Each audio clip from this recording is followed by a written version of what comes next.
Good on you, Paul. In the digital age, we're all just getting more and more messages, right? So how do you stand out from the flood of emails, text messages, and social media spam? Well, one way is using a good old-fashioned pen and paper, to write a letter by hand. When was the last time you did that? Charlotte Pearce is founder and chief executive of Inkpact. See what you did there? So you work with big businesses and supply them handwritten letters for their clients. Exactly. But they don't write it themselves. You've got people who explain. You've got people who write this. So we've got a group called our Scribe Tribe. There's over 200 of them over the UK, many of them over the US, who physically handwrite with fountain pen and ink on behalf of big corporates because they can't do that themselves. So we help them. But the big corporates supply the message, right? They supply, if they're doing a campaign, they supply that to you. So we've got some really clever technology that makes it as easy as sending an email. So you brand your stationery, you upload your message, you schedule and send just like an email. Then that's where the magic happens.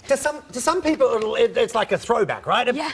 But the funny thing is, you're a technology company. Yeah. So we're a technology company that used real people, but we can do it at hundreds of thousands of handwritten letters because of people mixed with technology. So it only works when you put humans and tech together.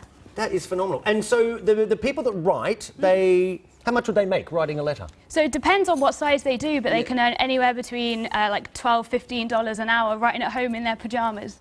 And this is global? I mean, you've got your US presence? Yeah, we have a US presence and a UK presence, But does it vary culture-wise what somebody would prefer? So I think the best thing to do is be authentic to the company. So when you're writing a really nice handwritten note, it's all about the copy you send and what you're sending. But that varies on culture, and our software means you can use it anywhere in the world. Right. And you've been looking, you're not in there yet, but you want to crack China, Yeah, we'd love to crack China, It's interesting about the Chinese culture, right? Yeah, exactly. In business. And building relationships. I mean, in every business, relationships are so important, and that human-to-human connection is really what makes brands show their customers they really love them. So, yeah. Have you done, I know you have, have you done studies to show, like, the result? For example, a company that does a campaign via, like, email. Yeah. Compared to actually physically sending out a letter? Yeah, of course. We work with a big retailer, a global retailer, and they sent half of their customers a handwritten note, half usual emails they send. And the results were that they, on their next purchase, spent 30% more than the people that just got an email. And then on the purchase after that, they were 58% more likely to buy. So increased their first shopping cart, and then they were more likely to buy just because of a handwritten note. That is a phenomenon. And is that right? I was looking at studies saying, because for companies, of course, it's all about retention, right? Yeah.